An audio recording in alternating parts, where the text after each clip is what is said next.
মানুষ তার নিজের পরিবারের জন্য বোঝা হয়, মানুষ তার নিজের জন্য বোঝা হয়, মানুষ জাতির জন্য বোঝা হয়, মানুষ দেশের জন্য বোঝা হয় যখন মানুষ শাখসিয়া মুআসসিরা, প্রভাব বিস্তারকারী ব্যক্তিত্ব হতে না পারে। প্রভাব বিস্তারকারী ব্যক্তিত্ব বুঝেন, স্বামী স্ত্রী বিবাহ করেছে, বিবাহ করার পর দুইজনই প্রত্যেক দিন যদি 1 কোটি বার করে আই লাভ ইউ বলে স্বামী স্ত্রী পরস্পরকে 1 কোটি বার করে, আর স্বামীর মধ্যেও যদি ব্যক্তিত্ব না থাকে আর স্ত্রীর মধ্যেও যদি ব্যক্তিত্ব না থাকে, ওই সংসার টিকবে না। ব্যক্তিত্ব মানে আপনার চলা ফিরা, আদর্শ, আপনার সংস্কৃতি, আপনার আদব কায়দা, জ্ঞান গরিমা দেখে আপনার স্ত্রী আপনার কাছ থেকে শিখবে, আপনাকে সম্মান করবে। আর আপনার স্ত্রীর চলা ফিরা, আদর্শ, জ্ঞান গরিমা, ব্যক্তিত্ব দেখে আপনি আপনার স্ত্রীকে সম্মান করবেন। এই প্রভাব বিস্তার করতে পারা, মানুষকে প্রভাবিত করতে পারা, এটা প্রত্যেক মুসলিমের বৈশিষ্ট্য। আপনি যদি প্রভাব বিস্তারকারী পিতা না হতে পারেন, ব্যক্তিত্ববান পিতা না হতে পারেন, তাহলে আপনার সন্তানদেরকে আপনি নিয়ন্ত্রণে রাখতে পারবেন না। আপনার সন্তান আপনার কথা শুনে না মানে আপনি ব্যক্তিত্বহীন পিতা, আপনাকে তুলে ডাস্টবিনে ফেলে দিতে হবে। আপনি জাতির জন্য বোঝা, পরিবারের জন্য বোঝা। আপনি ব্যক্তিত্ববান স্বামী নন মানে আপনি অকেজো বোঝা। আমি আমার নানাকে দেখেছি, আমার নানার দ্বারা আমি অনেক প্রভাবিত। তিনি একজন প্রভাব বিস্তারকারী ব্যক্তিত্ববান ব্যক্তি ছিলেন। এমন কোনো শুক্রবার দেখিনি যে শুক্রবারে আমার নানা সবার আগে মসজিদে যায়নি। এমন কোনো রমাজান দেখিনি যে রমাজানে তিনি ইতিকাফ করেননি। এমন কোন সালাত দেখেনি যে সালাত তিনি মসজিদে সবার আগে গিয়ে আজান দিয়ে জামাতের সাথে আদায় করেননি। বহুদিন দেখেছি গরম ভাতে হাত দিয়ে তিনি কেঁদেছেন। তো আমি তার দ্বারা প্রভাবিত, মানে তিনি একজন ব্যক্তিত্ববান আদর্শবান মুসলিম। আর এই যে যুবক যে স্রোতের গায়ে গা ভাসিয়ে দিয়েছে, স্রোত বলতেছে 31st নাইট করতে হবে, যুগ বলতেছে 31st নাইট করতে হবে, তাই সেও 31st নাইট করেছে। তো ওই সমুদ্রে নদীতে, আপনাদের এলাকায় নদী আছে না, ওই নদীতে পানা ভাসে না, খড়কুটো ভাসে না, ফেনা ভাসে না।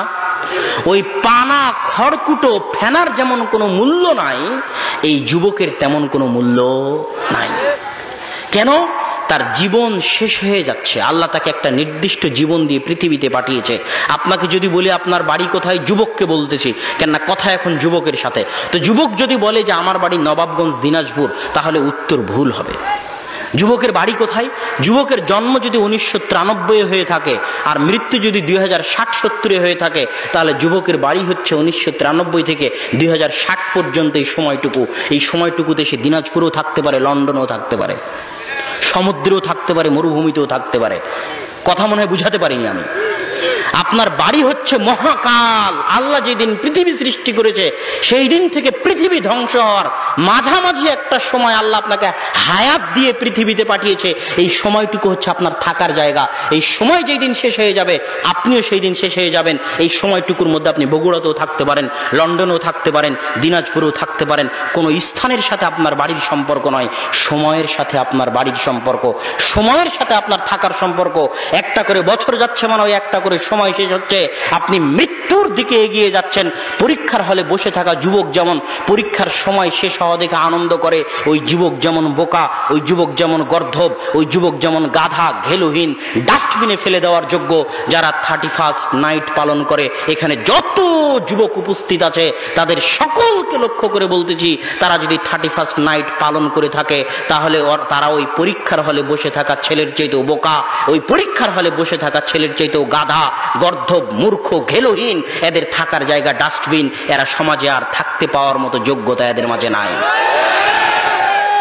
এই জন্যই আব্দুর রাজ্জাক বিন ইউসুফ বহু বক্তব্যে বলেছে যে যুবক, তোমাকে তোমার মাস্টারকে যে ডক্টরেট ডিগ্রি পাশ করেছে অক্সফোর্ড থেকে, তাকে যদি জাহেল মূর্খ প্রমাণ করতে না পারি, তাহলে জাতির সামনে বক্তব্য দিব না। আর এই যে আমি জাহেল মূর্খ প্রমাণ করে দিলাম যে সে কেন জাহেল, যে 31st নাইট পালন করে সে কেন মূর্খ। সম্মানিত উপস্থিতি, অতএব যুবক সমাজ সহ সকলের উদ্দেশ্যে বলতে চাই যে আল্লাহ সুবহানাহু ওয়া তাআলা আমাদেরকে যেন তাওহীদের আলোচনার মধ্যে যে বিষয়টা আনতে চাচ্ছিলাম, যে তাওহীদ আমাদেরকে ব্যক্তিত্ববান করে, মজবুত করে। কেন? যে মুসলমান কবরে পূজা করে, যে মুসলমান 31st নাইটকে সম্মান করে, যে মুসলমান বিভিন্ন দিবসকে সম্মান করে, যে মুসলমান জিন শয়তানের ভয়ে তাবিজ কবজ ব্যবহার করে, ওই মুসলমান একদিন আমেরিকা ইসরায়েলেরও গোলামি করবে। যে আল্লাহর সামনে ছাড়া অন্য কারোর সামনে মাথা নত করে, সে একদিন বাতিল শক্তির সামনেও মাথা নত করবে। আর যারা এগুলোকে চায় না, 4 পয়সা দাম দেয় না, তাদেরকে যদি পারমাণবিক বম দিয়েও হত্যা করে দেন, তবুও তাদের আদর্শকে আপনি নষ্ট করতে পারবেন না। এটা হচ্ছে ইসলামের আদর্শিক বিজয়। এই জন্য ইব্রাহিম আলাইহিস সালাম একাই তাওহীদপন্থী, আর আল্লাহ ইব্রাহিম আলাইহিস সালামকে বলেছে তুমি মিল্লাত, তুমি একাই হওয়ার পরও তুমি একটা জাতির সমান। এটা হচ্ছে তাওহীদের গুরুত্ব। তাওহীদ যেই দিন মুসলমান বুঝে নিবে, সেই দিন মুসলমান, এক তাওহীদপন্থী মুসলমান সারা পৃথিবীর সব পারমাণবিক বমের চেয়ে শক্তিশালী হয়ে যাবে।